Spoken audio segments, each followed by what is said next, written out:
Hello बच्चा party, कैसे हैं आप सब। बच्चों, हमारे फिजिक्स के एरिया में एक बहुत बड़ा इन्वेंशन हुआ है। अभी कुछ दिन पहले हमें पता चला, ये चीज़ बात बाहर आई है। स्विट्जरलैंड के साइंटिस्ट ने ये इस इन्वेंशन के बारे में बताया। बात ये है कि हमारे फिजिक्स में 4 फंडामेंटल फोर्सेस अभी तक है।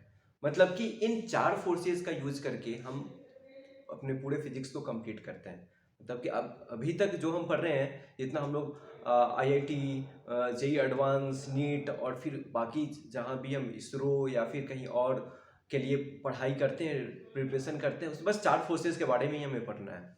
ठीक है, उनको हम लोग बोलते हैं फंडामेंटल फोर्सेस। Fundamental forces. तो ये इन्वेंशन क्या है कि मैं बताऊंगा फंडामेंटल फोर्सेस क्या है। इससे पहले ये बता देता हूँ कि इन्वेंशन है क्या। बहुत लोगों के अंदर आग लग रही होगी ना कि बताओ बताओ जल्दी बताओ क्या हुआ है। तो क्या है ना कि हमारे जो फंडामेंटल फोर्सेस है ना, 4 हैं। ठीक है, इनके अलावे एक नए तरह का फोर्स हमें पता चला है। मतलब कि अभी तक हम बस 4 फोर्सेस के बारे में पढ़ रहे थे और हमें लगता था कि यही कंप्लीट है, अब हमसे ज्यादा कोई नहीं जानता। लेकिन ऐसा नहीं है। अभी स्विट्जरलैंड के साइंटिस्ट एक्सपेरिमेंट कर रहे थे, तो उन्होंने बताया, उन्हें पता चला कि नहीं, 4 फोर्सेस के अलावे भी कुछ फोर्सेस हैं। नहीं, कुछ फोर्सेस नहीं, एक और अलग तरह का फोर्स। मतलब कि कुछ ऐसा रिएक्शन हो रहा था, कुछ ऐसा मूवमेंट हो रहा था पार्टिकल्स का, जो इन 4 फोर्सेस से डिफाइन नहीं हो पा रहा था। ठीक है, तो वो नए तरह का फोर्स, मतलब कि 5वां फोर्स हमारे फिजिक्स में मिल चुका है। तो अभी देखते हैं ये फंडामेंटल फोर्सेस हैं क्या। ठीक है, तो सबसे पहला, जिससे हमारे नेचर के जो लॉज हैं, इस पे बेस्ड है फंडामेंटल फोर्सेस पे। फर्स्ट है ग्रेविटेशनल फोर्स। ग्रेविटेशनल फोर्स, मैं पूरा हिस्ट्री बताऊंगा, ज्योग्राफी बताऊंगा, कैसे क्या हुआ है, जो इन्वेंशन हुआ है उसके बारे में बताऊंगा मैं। फर्स्ट है ग्रेविटेशनल फोर्स। दूसरा है इलेक्ट्रोमैग्नेटिक फोर्स। Electromagnetic force. तीसरा है weak forces.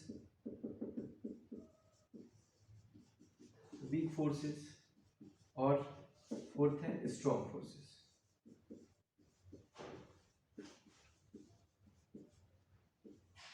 Weak forces, strong forces. Okay, अभी क्या है कि इन 4 फोर्सेस के बारे में अभी तक हमें पता थी, और हमारे फिजिक्स में जो भी लॉज हैं, बस इन्हीं 4 फोर्सेस के बारे में पढ़ के, जो हमारा इलेक्ट्रोमैग्नेटिक क्या है कि जैसे कि इलेक्ट्रोस्टैट चैप्टर क्लास 12 में हम लोग पढ़ते हैं। ठीक है, मैग्नेटिज्म चैप्टर क्लास 12 में पढ़ते हैं। टेंशन है, फ्रिक्शन है, ये सब इन फोर्सेस के अंदर आ जाता है। क्या, इलेक्ट्रोमैग्नेटिक फोर्सेस। ठीक है, ग्रेविटेशनल फोर्स हमें पता ही है। ठीक है, weak forces and strong forces nucleus में जो हम क्लास 12 में ही पढ़ते हैं। ठीक है, मतलब कि हमारे क्लास 11 12 में जो भी फोर्सेस पढ़ते हैं ना, सब ये बस 4 ही फोर्सेस हैं।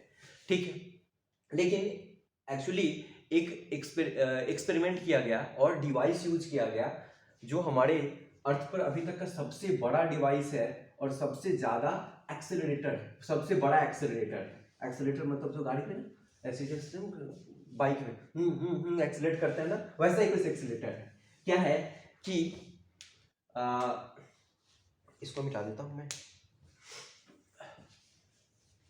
उस एक्सेलरेटर का नाम है लार्ज, जो डिवाइस सब हमारे अर्थ का सबसे बड़ा डिवाइस है, लार्ज हैड्रॉन कोलाइडर।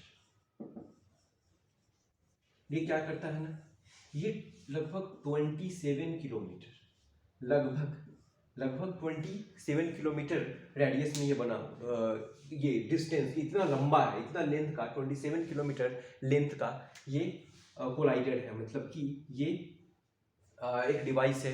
क्या करता है, मैग्नेटिक फील्ड्स, ये जो एक्सेलरेट मैग्नेटिक फील्ड क्या करती है, जब एक्सेलरेट करती है, मतलब इलेक्ट्रोमैग्नेटिक फोर्सेस जब होती हैं, तो वहां पे ये ये क्या करता है ना, पार्टिकल्स को एक्सेलरेट करता है, पार्टिकल्स को एक्सेलरेट करता है।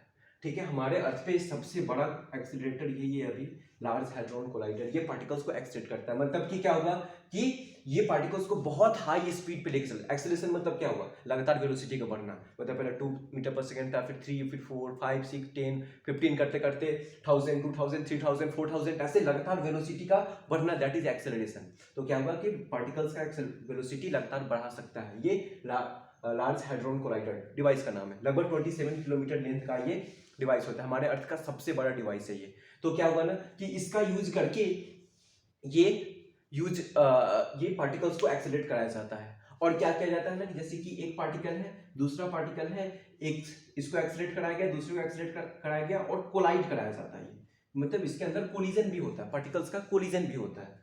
तो लार्ज हैड्रॉन कोलाइडर क्या किया कि पार्टिकल्स को हाई स्पीड पे, सबसे ज्यादा हाई स्पीड जो इसमें पॉसिबल है वहां पे ले जाके कोलाइड कराया जाता है। तो वहां से पार्टिकल्स का ब्रेकेज भी होता है। ऑब्वियसली इतने हाई स्पीड पे हम क्या टकरा जाएंगे दीवार से जाके, दीवार तो रुकी हुई है, जाके ऐसे टकरा जाएंगे तो दर्द हो गया, टूट गया, ठीक है। लेकिन इतने हाई स्पीड पे जब जाएगा तो ऑब्वियसली पार्टिकल्स का कोलिजन ये टूटेगा ही पार्टिकल, तो ये पार्टिकल टूट जाता है, ठीक है। तो जो ये ब्रेकेज होता है ना, हमारे पहले तो क्या हो रहा था ना, हमें पहले लग रहा था ना कि जो हमारे फंडामेंटल फोर्सेज है ना, 4 gravitational force, electromagnetic force, weak force और weak and strong nuclear forces से हो जाएगा, लेकिन नहीं, ये 4 के अलावे एक नया तरह का फिफ्थ फोर्स हमें अभी कुछ पता चला है। अच्छा, इसका फायदा क्या है कि फिफ्थ फोर्स के बारे में हमें ये लग रहा है ना कि हमारा जो यूनिवर्स है, जो अभी हमें लगता है कि अभी तक वो एक्सपैंड कर रहा है, ठीक है, एक्सपैंड कर रहा है। अच्छा, ये भी है कि हमारा यूनिवर्स हमेशा के लिए नहीं है, कभी ना कभी खत्म हो जाएगा, ठीक है। तो उसके बारे में भी पता चल रहा है, कब तक शायद रहेगा वो, उसके बारे में अभी भी खोज चल रही है। अच्छा, ये हमारा जो यूनिवर्स एग्जिस्टेंस में आया, ऐसा बोला जाता है कि वो ये बिग बैंग हुआ था, मतलब कि बहुत बड़ा एक विस्फोट हुआ था और उसके बाद वो यूनिवर्स में बड़ा फैलता चला जा रहा है। उसके बारे में मतलब कि ये कुछ फोर्सेज अभी कुछ हमारे यूनिवर्स के बारे में चीजें हैं जो हमें पता नहीं है, उनके बारे में, सबके बारे में ये फिफ्थ फोर्स बता सकता है। मतलब इसके अंदर कैपेबिलिटी है कि हमारे यूनिवर्स, ये यूनिवर्स हमारा कैसे एग्जिस्टेंस में आया, बाकी जो मूवमेंट हो रही है पार्टिकल्स, मतलब कि हमारा जो गैलेक्सी है उसके अलावा जो और गैलेक्सीज हैं, मतलब कि और स्टार्स के आसपास प्लैनेट्स हैं, क्या है, कैसे है, सबके बारे में ये बता सकता है। इस पर अभी रिसर्च चल रहा है, अभी रिसेंट न्यूज़ है, ये बहुत रिसेंट न्यूज़ है, ठीक है।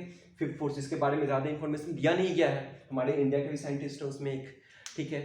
तो पता करते हैं, देखते हैं क्या होता है। मैं तो अपडेट ले रहा हूँ, क्या होता है, कुछ नया मिले, शायद अगले 4-5 साल में हमारा फिजिक्स बदलेगा, कुछ यही नीट का फिजिक्स बदलेगा, देखते हैं क्या होता है। लेकिन अभी के लिए बस यही है कि एक नया फोर्स पता चला है, जिसमें हमारा जो अर्थ एग्जिस्टेंस में आया था, या फिर हमारा यूनिवर्स जो एग्जिस्टेंस में है, कब से है, कैसे आया, और ये इन चीज़ों के बारे में पता चलेंगे। बिग बैंग का जो वो मतलब को जो बड़ा विस्फोट, बिग बैंग मतलब बहुत बड़ा जो विस्फोट हुआ था, वो कैसे हुआ था, सबके बारे में धीरे धीरे हमें पता चलेंगे।